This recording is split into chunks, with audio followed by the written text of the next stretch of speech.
What's up, everybody? This is Trey Biddy with HawgSports.com, HAWGsports.com. Today, it's my pleasure to introduce you to Hog Hoops Live, the sister show to Hog Sports Live, hosted by Curtis Wilkerson, who has just a strong basketball knowledge. He's our Razorback basketball and recruiting analyst. He's from McQuarrie, Arkansas, so he knows the Hogs inside out. He's a former NAIA player, NAIA coach, and NAIA administrator, also formerly with Busting Brackets and with Prep Hoops. So he's been with us for about half a year, does a fantastic job, and is going to do a great job on this podcast. So be sure to look out for Hog Hoops Live, streaming weekly on Facebook Live. You can also catch the show on YouTube and anywhere you get podcasts. Curtis, take it away, my friend.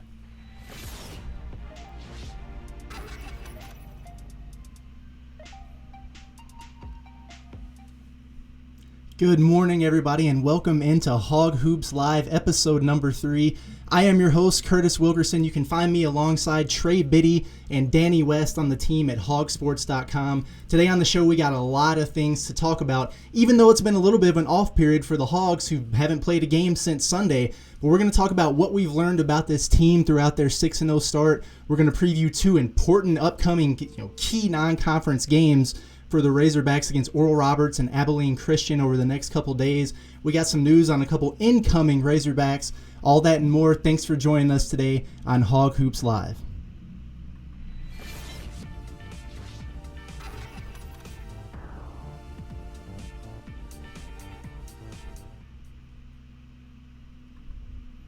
Okay, everybody. Before we get started, as always, I want to talk to you guys about how to watch.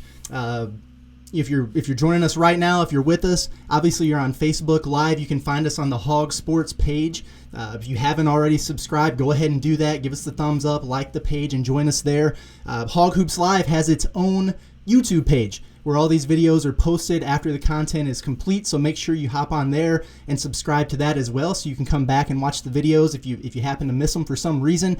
And then if you're a podcast person and you like to listen, you can find us on all those platforms.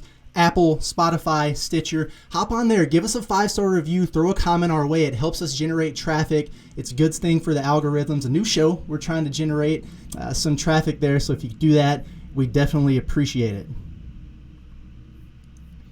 Before I start, I do want to give a shout out to Hog Sports. I mean, yeah, I'm glad we're about to talk a little bit of basketball, but football just went through National Signing Day. Big shout out to what Danny West, our main recruiting man, did. I mean, the content he put out and the way he followed that and put it together was really incredible. If you're not a subscriber to HawgSports.com, what are you waiting on? He's absolutely the best in the business. I don't know that he slept much over the course of the last few days, but really did a tremendous job. I know I got excited when it was basketball signing day and they signed 3 guys, and I remember the work that went into that, and I think the football team signed 23. If I was him, I'd probably hibernate throughout the weekend, but he's been on our premium message boards, cranking out the post-National Signing Day chat and filling in our subscribers with information there for about 36 straight hours. So at some point, the man is going to get some rest. But big shout out to him. Big shout out to Trey Biddy for the content he's been putting out, covering that as well with his recaps and analysis. That's all really great stuff, and all the more reason to join us at Hog Sports. Okay, let's talk some basketball. All right, Arkansas is 6-0, okay, for the second time in 2 seasons under Eric Musselman. It doesn't get much better than that, right? Now, obviously, the Razorbacks haven't played the toughest schedule in the world to date, and that's no fault of their own, okay, but it's true. All right? The strength of schedule has been lacking a little bit, but they've handled their business, right? They're 6-0, as opposed to several large programs across the country who've been playing similar schedules and have taken a bump or 2 along the way. So, good start for the Razorbacks. Through the first 5 games, I wasn't 100% sure that we were able to learn a lot about this team, but the last time out against UCA, yeah, that's right, Central Arkansas, the team over in the middle of the state, they challenged the Razorbacks, and I think we learned a lot about that group in that game. It was really the first time Arkansas faced some adversity. UCA came out, those guys were fired up to come and play the big dogs in the state. Obviously, it's a big game for them. There's always a little bit of added excitement when it comes around to playing an in-state school. That's why people want it to happen, and hopefully this is the start of many more of those types of games for all the programs. But UCA came out, they were red hot. They jumped on Arkansas early. I think they scored the first 6 points of the game. They got out to about a 10-point lead, and I do remember it was 25-16 at one point, and Eric Musselman called a timeout. Okay? And if you've been following Eric Musselman, you know that the man typically doesn't like to call timeouts. So he did that, which was very interesting. Kind of got the troops rallied a little bit, I would have to say. And, from there, Arkansas really, I thought, handled that adversity well. They put together a 20-3 run. Didn't try to get, all 10 points back in one shot, which is what you see some teams do when they fall behind a little bit. So I thought that was good. They weathered the storm. They wound up getting a lead, a 6-point lead at halftime, and they kind of had things under control. They got back out in the second half, built that lead up to 14, 16 points, and you're thinking, all right, Arkansas's got it covered, right?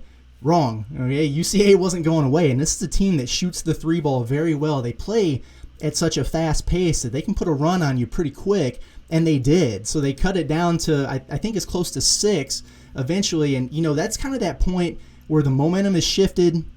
You've got one of those small schools that's smelling an upset, and they feel pretty good about things. And we've seen some of these bigger schools, even SEC schools, kind of fold up and start playing really tight, and that's how you get upset. Arkansas didn't do that. Okay? Those guys remained poised. They faced the challenge, and they really, ran off another impressive run in the final 10, 12 minutes of the game and wound up winning 100-75. So they pulled out a 25-point victory, which was impressive considering the circumstances. I think they needed that. No doubt about it. It seemed like, through the first 5 games, although Arkansas had been playing really well and kind of blowing teams out, which is what you like to see, they were almost on cruise control, right? It almost seemed like they were going through the motions. But in this game where they were challenged a little bit, you started to see more urgency, more intensity. Those are all things that you definitely want to see prior to SEC play, which is coming up quick. Just thinking about a couple of the guys there, Connor Vanover, he played 27 minutes in that game. And again, UCA came in and they're one of the top 10 teams in the country in terms of adjusted tempo. So that means they play really fast. And we all know Connor Vanover is not the fleetest of foot, right? But for him to be able to stay in and play 27 minutes in a game like that and was huge for the Razorbacks. His plus-minus was ridiculous in terms of when he was on the floor, Arkansas was extending and extending and extending that lead. That's big, okay, because we wondered what type of minutes would he be able to play. Is it going to be a matchup thing every game with him where some nights he might play 10 or 15, some nights he might play 30? Playing 27 against a group like that, that's a pretty good sign for him. There's a huge difference when Connor Vanover's on the floor and when he's not. Okay? And part of that's because he's a really good player and he's really unique and he helps on both ends. On the other side, they need some help behind him. And I think we've noticed that to a degree. And really, it's probably going to come from one of two places, right? Either Vance Jackson, the grad transfer from New Mexico, 6'9", 230 pounds. Everybody was excited about him coming in because of his ability, kind of like Vanover, to stretch the floor and shoot the three. This is a guy that hit 50 three-pointers in each of his first 3 seasons, one at UConn as a freshman and then 2 at New Mexico. So you thought you'd get that from him, a big body that could maybe, protect the rim a little bit, help out on the glass and things of those nature.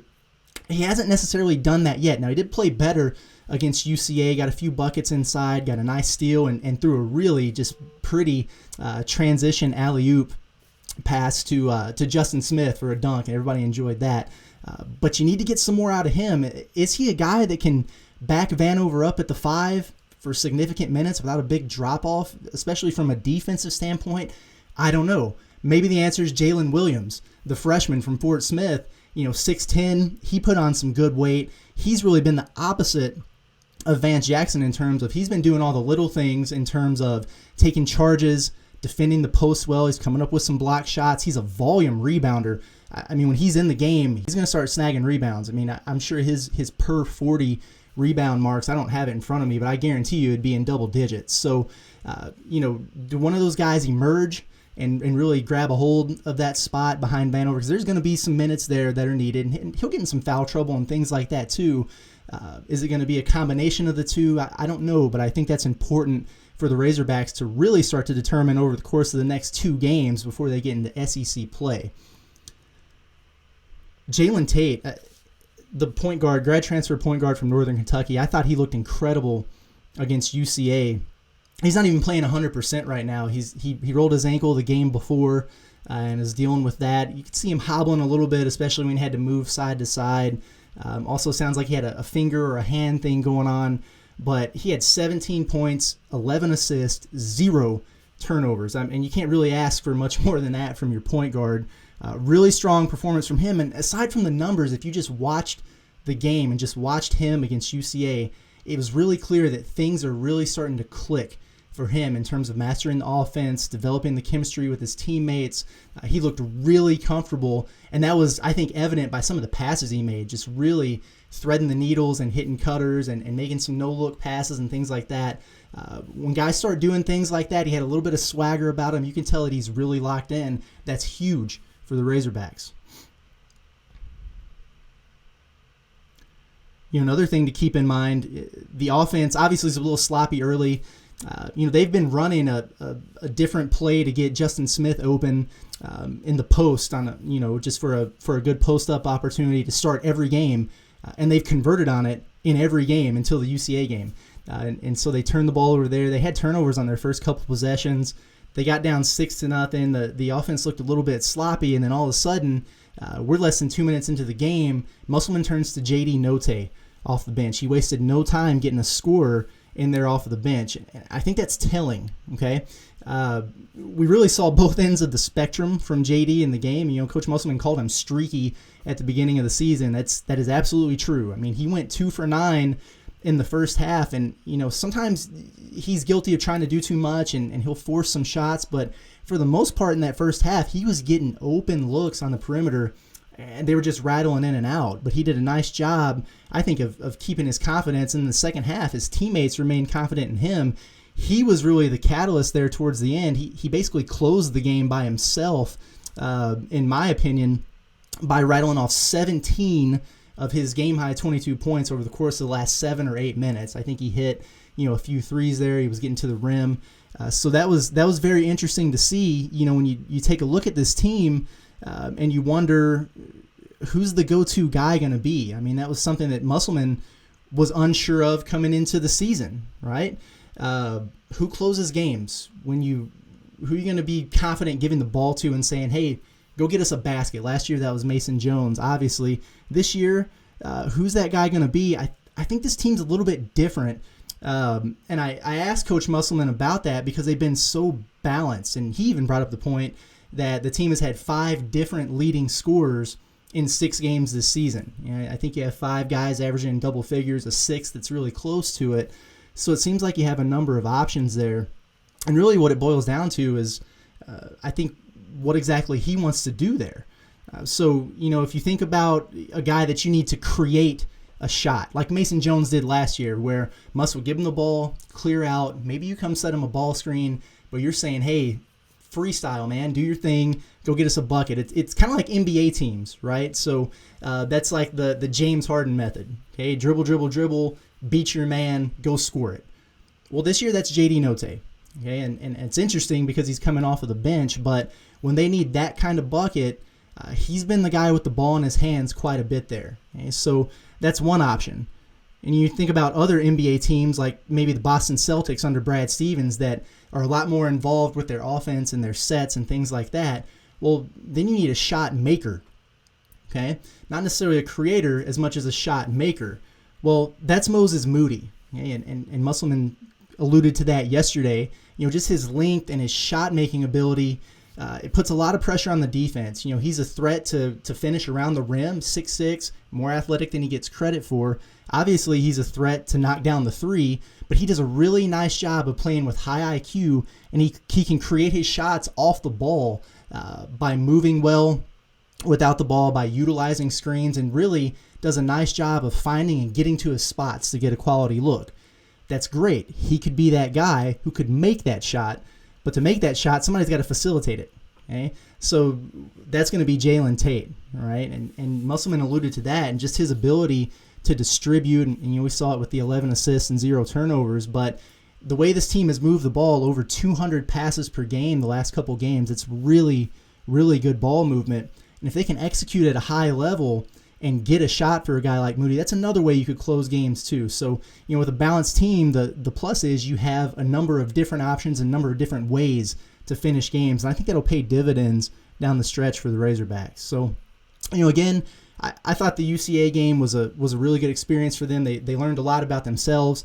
Obviously, still plenty to work on as a team. Well, they've had time to do that. There's been an 8-day break between games. Plenty of time to work on some things. A lot of coaches love practice. I wasn't one of those guys when I coached, and Coach Musselman's not one of those guys either. It's almost a necessary evil to get you to the grand prize, which is game day. Okay, so I think Musselman the other day, somebody asked him, what do you think about this break? And he said, they asked him if you like it, Coach. Do you like having this break between games? And he said, do you like going to the dentist? No, I don't like it. So interesting there. The timing, I think, is something that irks him in particular, just because you get an 8-day break between games, then you have 2 tough tests, and we'll talk about those in a minute, over the course of 3 days, and then you have another extended break because of Christmas holiday and things like that before your first huge test on the road at Auburn to open SEC play on December 30th. So, you have a break, bang, bang, 2 quick games, and then another break before you get to the real thing. So it's kind of hard to maintain rhythm and consistency when you got that going on. Obviously, finals week right now. So with that going on around campus and things of that nature, it was kind of a necessary evil. But they have made the most of it. And Musselman talked about that. They did this last year. They had an extended break. I think it was probably around this time. And they took a portion of that time and called it a mini training camp. Which is, essentially a fancy way of saying that they took the first half of the week to work on themselves because they didn't have to do a lot of game prep. So in some ways that could mean, having some guys who are banged up, being able to take a little bit of time to get healthy without getting too far behind. Jalen Tate was a candidate for that. I talked about the couple things that he's been dealing with. Well, he was having none of that. We asked Coach Musselman about him yesterday, and he said, no, he hasn't missed a minute of practice. So that's good. Sounds like he's healthy, and that those lingering issues, maybe they'll be behind him, which will be valuable. They're also able to add some new wrinkles into their schemes. He mentioned putting in a new full court press, and we've seen a couple different looks from Arkansas so far this year. Added a new one, added some baseline out of bounds plays and different sets and things like that that are going to be more difficult to really implement and practice when you're spending so much of your time preparing for other opponents. So it'll be good for them to have those in their back pocket where they can turn to them down the road. Also spend some time, working on maybe some areas of weakness, like 3-point defense, which has been up and down this year. They were number 1 in the country at defending the 3-point line last year. So far this season, they've been down a little bit. They've had some games where they've really done well and held teams to 1 or 2. They've had others where they've given up, 13 or 9. 3-point defense is going to be really, really important coming up on Sunday against Oral Roberts. The game's at 1 o'clock, by the way, at Bud Walton Arena on Sunday. Oral Roberts is an interesting team. They're picked second in the Summit League. They're 3-4 so far on the season. Their 3 wins are all against non-Division I opponents. They played a couple NAI schools and I think a Division II school. Naturally, they won those games handily. And then they played 4 pretty tough opponents outside of that. They kind of got beat up on a little bit in their opener against Missouri, who we'll talk about a little bit later, but they're, I think, a lot better than people gave them credit for, at least early returns this season. Got beat up on a little bit there, and then their last game out on Wednesday, they kind of took one on the chin against Oklahoma, who's got a pretty good team, and they usually do. But then they played Wichita State and Oklahoma State really tough. Both of those the 5-point ball games, and really battled them down the stretch. So this will be a good test for the Razorbacks, probably a little bit of a step up from some of the other games that we've seen so far this year.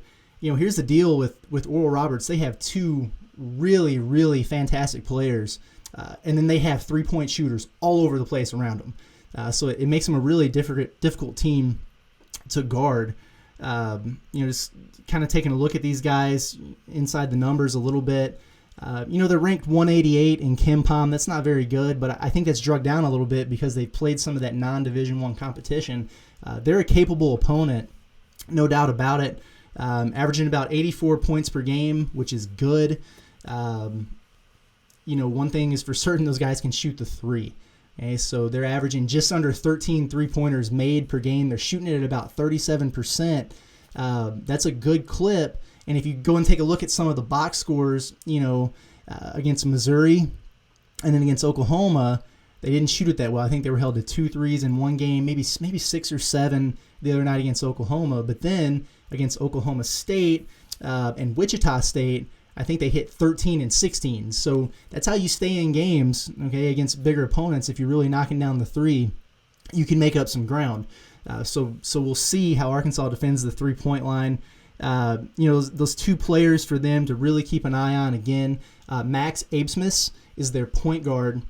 Little guy, very speedy, very, very good shooter. I mean, this is one of those guys that, you're going to put Jalen Tate on and try to use his 6'6", frame and his wingspan to really disrupt his rhythm. He's going to have to guard him the full length of the floor, because this is a guy that from the second he crosses half court, he's a threat to pull up and knock down the three, and he'll do it. So, if they come out and set that ball screen in the half court, it doesn't matter where it's set. He can't go underneath that, because this guy's going to pull up and shoot it every time. And he's a really good distributor as well. So, he's not just a shooting threat. When he can get into the lane and start drawing help, that becomes a problem for a defense when they have 5 guys around the perimeter that can shoot it, and you have to start helping, and then boom, you have a kick out and there's a wide open shooter in the corner. So going to be a big assignment from Tate. Probably see a little bit of Desi Sills on him as well from an on-ball standpoint. You never know. Maybe Devo Davis could come in there with his length and athleticism and harass him a little bit. It'll be interesting to see how they defend him at the point guard position. He's averaging about 21 points per game. Very good player. Okay?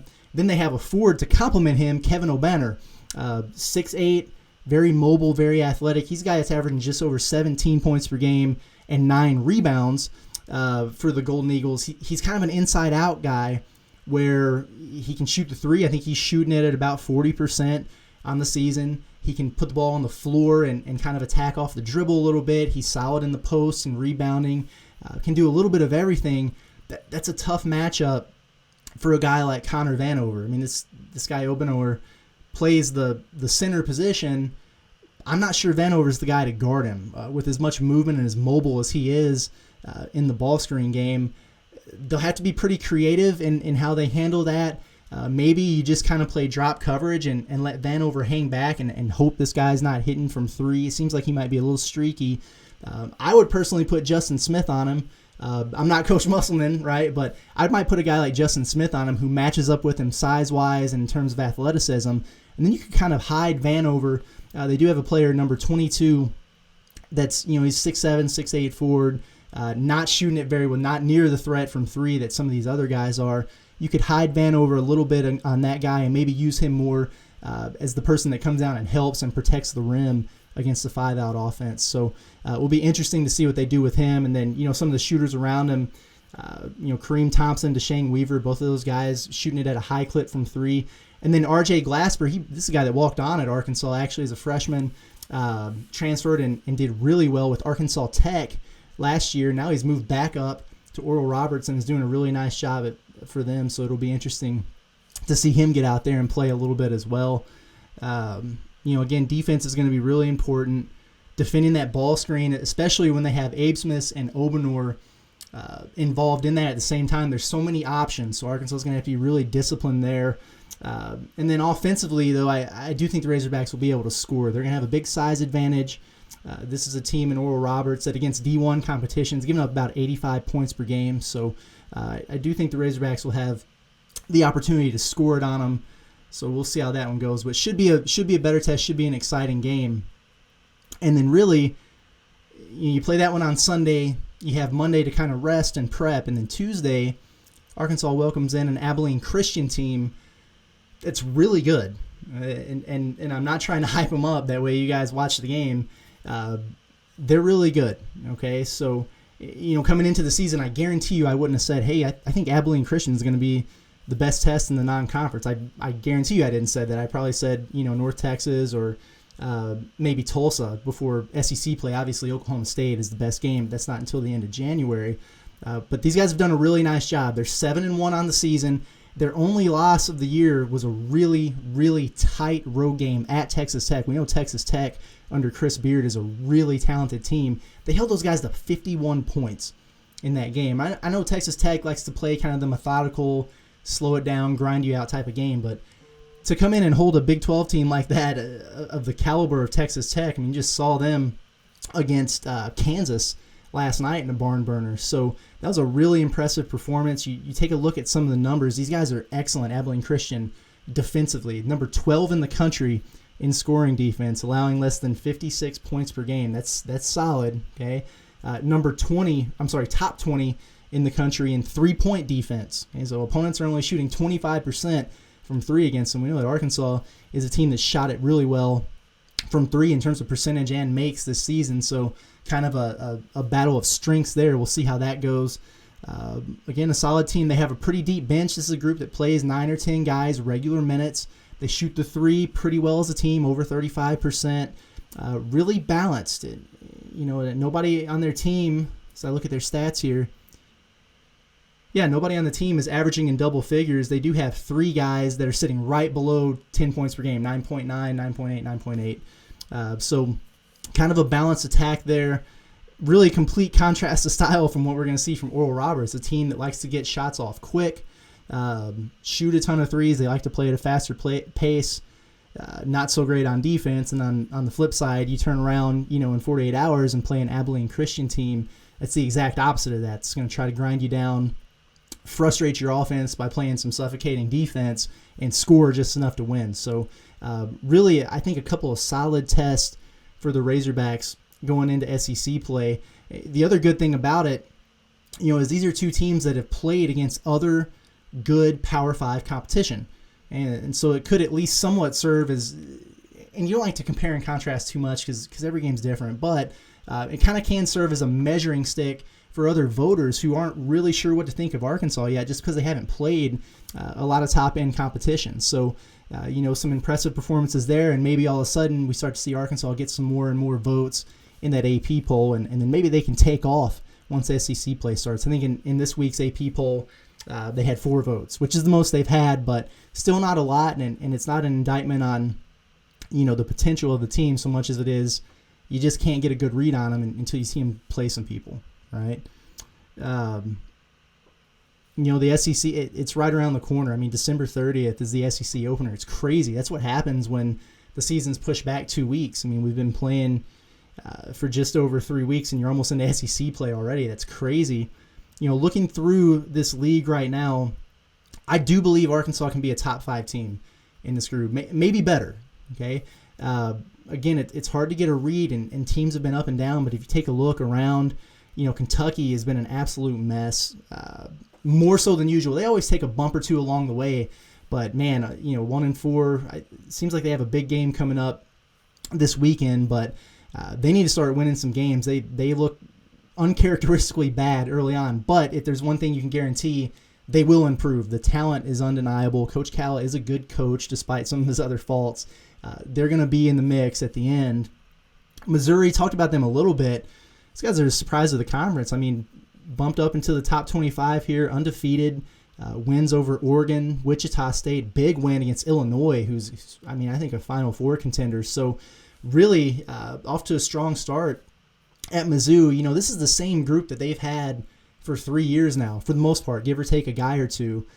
They thought last year, because of that continuity, that they might be able to take a step forward, dealt with some injuries and things like that to some key players. They've been healthy so far and have another year of that cohesiveness, which I think is really important in this crazy year of 2020, and it's paying off for them so far. Will that translate, fully into SEC play? I don't know, but they're certainly off to a good start. Tennessee's finally gotten out of quarantine, and those guys have started to play some games. They were picked at the very top of the conference early on in the preseason polls. It looks like they belong there. Just very deep and talented team. They have a lot of guys returning, added some really talented transfers. They have 2 5-star guards. Rick Barnes has more guys there than he knows what to do with. So, definitely a team to keep an eye on there. That's a big matchup for Arkansas early in SEC play. So they open up with Auburn on the road on the 30th. Then you get Missouri at home on January 2nd. And and then you turn around on, I don't have it in front of me, the 5th or the 6th, and you go to Tennessee for a road game. So maybe not as battle-tested as you'd like to see the Razorbacks so far, but, man, after the first 3 games of SEC play, there's going to be no denying that this team has gone to war. LSU, another team that's extremely talented. They've been dealing with some COVID issues lately and having some game cancellations and things of that nature.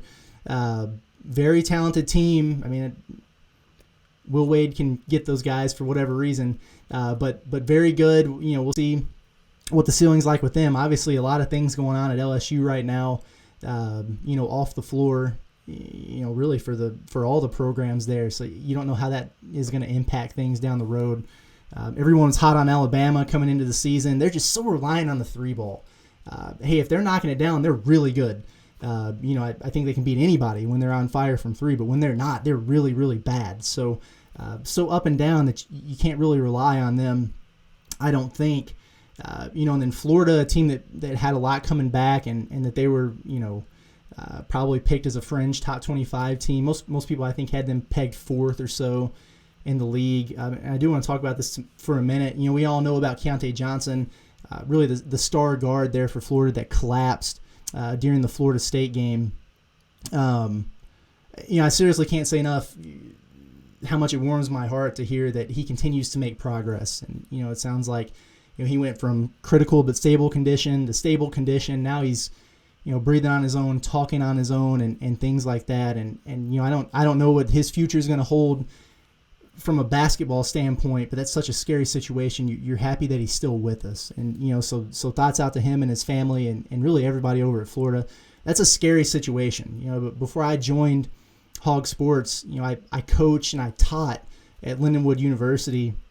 My bachelor's degree is in athletic training and sports medicine. So, teaching classes there, we would take our students who were training to become athletic trainers and we would take them through caring for that exact scenario over and over and over and over and over until it drove them nuts.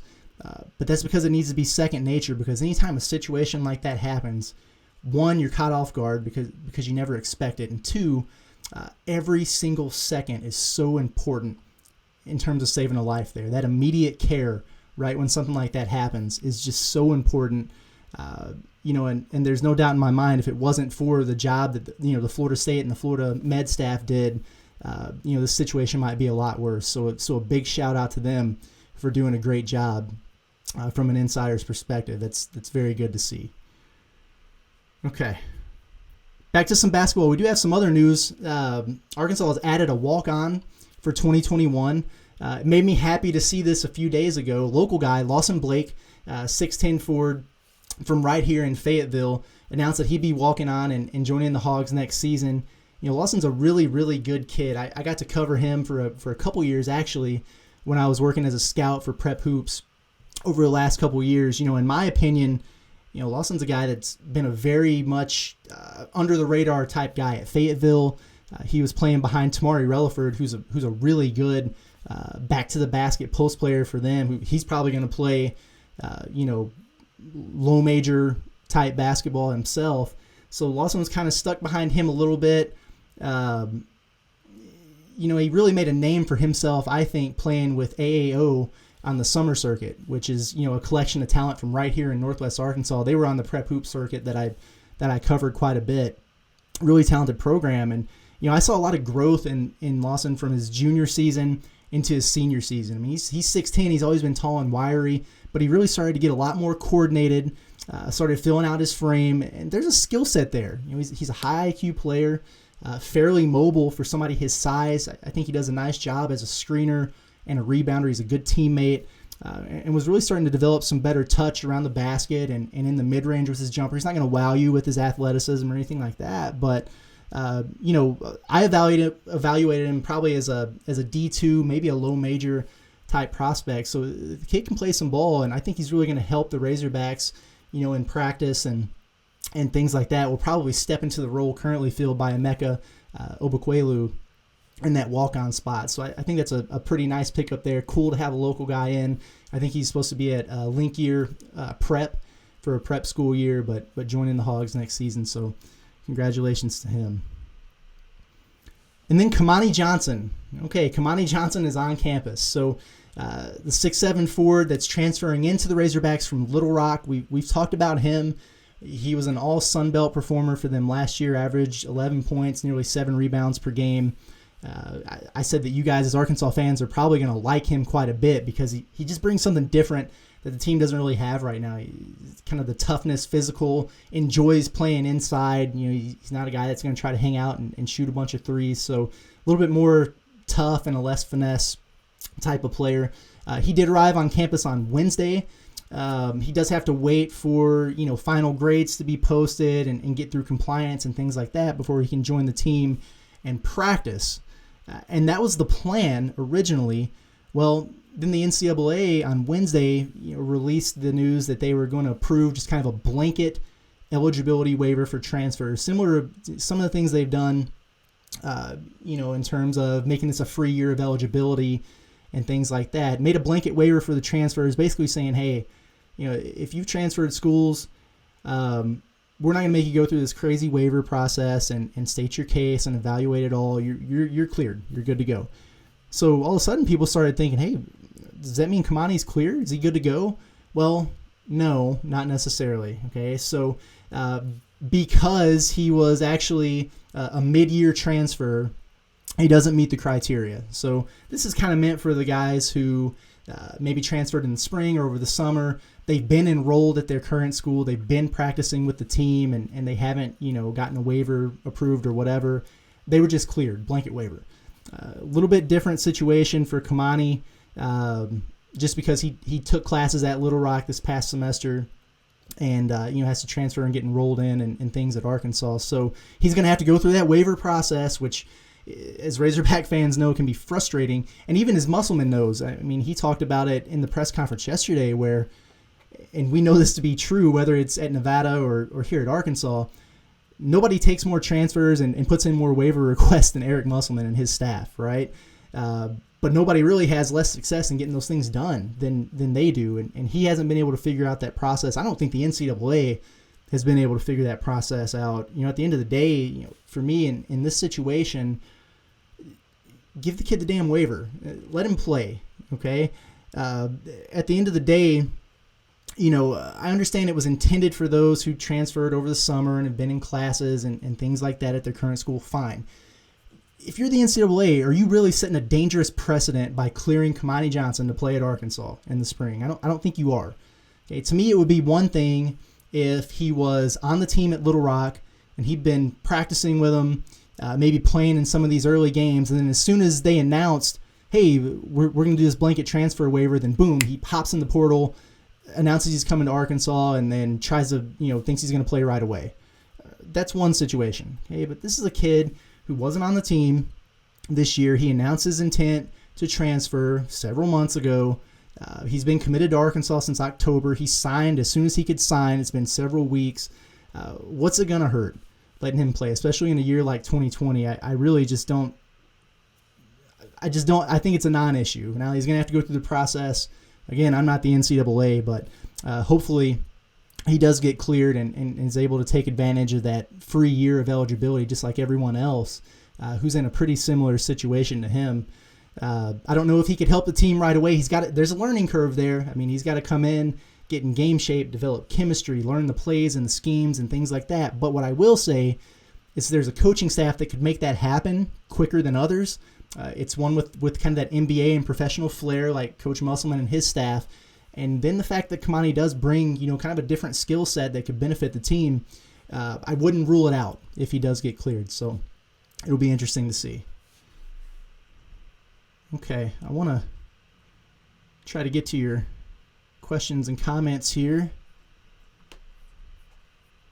They're showing up today. How about that? I didn't have them last time. Let's take a look here. Daniel Elliott says, wouldn't it be better if Johnson set out this year? We seem to have the minutes covered already. Yeah, I could see it both ways, to be honest with you. Like I said, there is a learning curve there. Similar to the situations with Vanover and J.D. Note last year where they had to set out. I mean, those guys benefited a ton just from learning the system, getting familiar with their teammates and the coaching staff, practicing for a full year. Those guys are a lot better now because they did that. There's no doubt about it. On the flip side, the minutes are kind of covered, but we talked about it earlier. Behind Vanover right now, there's still some question marks there. I do think that between Vance Jackson and Jalen Williams, you can have enough. But the other thing that you never know what's going to happen in terms of injuries. Knock on wood, is somebody going to get caught in quarantine or contact tracing or something like that? So I think in the very least, you want to have him available and cleared and eligible to play if he can. Let's see here. Donnell Poole says, "Let's go Hogs." I agree. Brandon Huckabee, love it, brother. What's up, buddy? Thanks for listening in. I appreciate that. Larry Vineyard says Musselman needs to play KK Robinson a lot more. Yeah, that's quite the question, isn't it? Coming into the year, and I'll admit I was one of those guys. I think I was probably a little bit higher on Jalen Tate than some others, but I did think that Tate was going to be a guy who would really come in, kind of get things settled down as a senior with some experience at that point guard position, and kind of let a guy like KK Robinson take his time to get acclimated and get comfortable. And I really thought that maybe by SEC play or later in the season, that would be more of an even split in minutes between the two. And maybe it still is, but it does seem like KK's fallen off a little bit lately. I think some of it is I won't say that he's playing timid, but I think he could be a little bit more aggressive. He's probably a little worried as a freshman about, I don't want to make a mistake. I don't want to get pulled from the game and things like that. I think it's keeping him from really accentuating his best traits, which is being in attack mode, being a willing playmaker, and sometimes that comes with taking risks or maybe forcing the occasional shot. But he's a really talented player, so I hope that he does carve out a role. And the other part of that is that Devo Davis has been stepping up lately, just with his athleticism, his ability to rebound, and he had the big game against Southern. So a little bit of a back and forth between those two in terms of who's been getting those minutes. So we'll see, but I definitely think the future is bright for KK.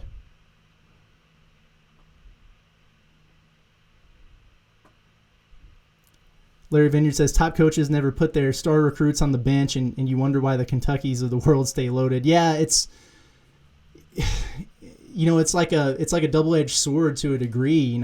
Last season it was pretty easy to determine who was going to play and who wasn't. I mean, you only had 9 scholarship players on the roster.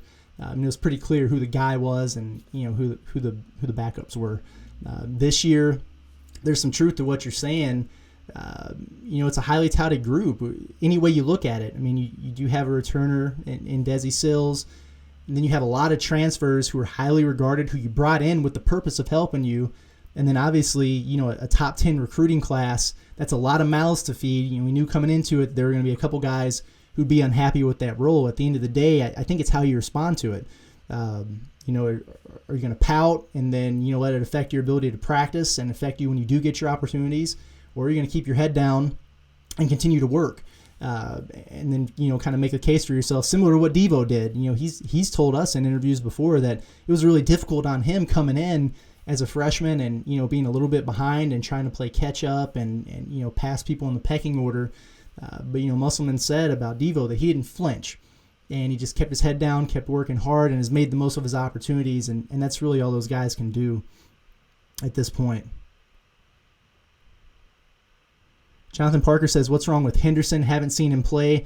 Yeah, I think he's just one of those guys that's low on the pecking order at this point. I hit on it a little bit a couple shows ago, but with Henderson, he's a guy that does a couple things really well in terms of being mobile and athletic, so where he can run the floor and he's switchable in the ball screen to where in a pinch he can defend a guard on the perimeter a little bit, and he brings some rebounding and a little bit of rim protection, and that's good. At the same time, you have other guys like Connor Vanover and Jalen Williams who maybe are a little bit more skilled offensively and diverse in their game. And Musselman's all about versatility, right? And I think right now that's what's hurting Ethan Henderson. Now, last year he was kind of in a similar situation where he was behind guys who were kind of budding with talent like Reggie Chaney, even Silla earlier in the year as a grad transfer they brought in that they thought would be able to help him. He didn't. But when he got his opportunity, he really started to shine. So, the best advice for him is to take that exact same approach going into this season. Hopefully, he can get in there and make the most of it when he gets his opportunities. That's all you can do, and then continue to be a good teammate. That's another thing I'll say about him is, Ethan is a junior. He's a guy, aside from Desi, it's been in the program longer than anyone. And if you're at the games and you're watching, anytime someone hits a three or there's a big dunk or whatever, Ethan's the first guy off the bench, celebrating and cheering the team on. And that's good stuff. You need those kind of guys on the bench. And those are the kind of guys who, when they do get their opportunity, it's going to mean more to them because it's about the team and not just about the individuals. So I think that's good stuff there from him. Let's see. William Watkins says Vance Jackson has just been so inconsistent. Yeah, he really has. And to be honest with you, that's kind of the story of his career. At the end of the year, you look at the numbers, and he's always been a guy who winds up averaging double figures, gets 5+ rebounds a game, makes 53s, shoots at about 35%. So you think, okay, cool, you know what you're going to get out of him. But the thing with him has been that inconsistency where, part of the excitement about bringing him in was he's a guy who really has the ability to take over a game. He does, and I hope that we get to see it at some point this year, because when he's locked in from three, he's a guy that could rattle off 6 or 7 in a game and score you 30 and win a game for you. He is that type of player. I know we haven't seen it yet, but I guarantee you it's in there. But then in other times, and this is the part of him that we have seen, unfortunately, so far, is if that shot isn't falling, or something doesn't go right early, it kind of affects him. There's a trickle down there, and he starts to almost check out to a degree, and so that consistency is going to be really important, especially on the defensive end. If you're not scoring, you got to make a mark on the rebound part of the stat sheet and really be able to defend. So we'll see what happens with him. Ethan Malone says, if we lose to Missouri, I'm going to lose my... Yeah, normally I'd agree with you. I will say, obviously, Missouri's off to a really good start so far this year. Like I said, I don't know how deep that's going to carry over into conference play, but it's a team with a lot of good pieces and a lot of continuity. Quanzo Martin, I think, does a really good job of getting his guys to play extremely hard. I think, though, that is a game that you have to win at home. It's one thing maybe to drop that contest on the road. At home inside Bud Walton, I don't care where they're ranked. It's a game you have to win. So I agree there. Let's see. Ethan Malone says, what win gets us ranked? I do think if you win these two games coming up, against Oral Roberts and Abilene Christian, you'll start to get a little bit more in terms of votes, which will be good. So, that's a start. And then, I don't know that Auburn necessarily gets you in there. If you beat Auburn and Missouri, you're probably kind of knocking on the door, but I think you're guaranteed, if you're able to go in there and knock off Tennessee on the road, that you're going to make a significant jump, because at that point, it's really been about the voters saying, well, does this team belong? How good are they? We don't know. They haven't played anybody. But, if you take the performances so far and then put an exclamation point on it by beating Tennessee on the road, it could kind of be like, how Missouri jumped from being unranked to, top 15 after beating Illinois. I think you could find a similar case there with Arkansas. Now, there's a lot to do. It's 4 wins you have to get between now and then, but it would be pretty cool to see them in that position where they'd be, 10-0 going into that Tennessee game. Could you imagine? It's a shame that you wouldn't be able to have the type of crowd that game would warrant, but really would be a big-time matchup. Let's see. Caleb Simmons. Caleb, what's up, buddy? Went to high school with Caleb. Curtis, cool to see you in here. Are you a believer in Moses Moody as a top 10 draft pick so far? I don't know about top 10. I will say, I thought coming into the season that he was a fringe one-and-done type of guy. I think he's solidified that in terms of I do see him as a first-round pick. I think there's still some things he can improve on. Now, in terms of his length, kind of his moxie and the way that he plays, obviously his shooting ability, he's got lottery pick skills there. If he can continue to improve as a defender, I think he's been a plus rebounder, but if he can continue to improve as a defender and then really start to hone in and just maybe get more opportunities to create off the dribble, some scoring opportunities, which again, he's better at that than I thought he was, or that I thought he would be at this stage. But I think continuing to improve in those areas, and he could definitely push himself into the lottery conversations. So really, really strong performance from him. I mean, he's been probably your most consistent guy on the team at this point. I don't think there's any argument about that. Okay. All right. Looks like that's all your questions. So I think that'll do it for the day. Like I said, hey, 8 days off in between games, but there is a lot to talk about. Make sure that you tune into the games on Sunday. It's a 1 p.m. game on a Sunday. They don't play on Sundays very often, so make sure you take note of that. 1 p.m. on Sunday, and then 7 p.m. on Tuesday, and then it's holiday break. I probably won't do another show before the Christmas break. We'll try to fit one in, though, before the start of SEC play to kind of get you primed up for that Auburn game. But if I don't catch you guys before then, really appreciate everybody taking time to join me today and listen into the show. We're excited about it. Happy holidays, Merry Christmas to all of you and your families. This has been Curtis Wilkerson with Hog Hoops Live. We'll see you next time.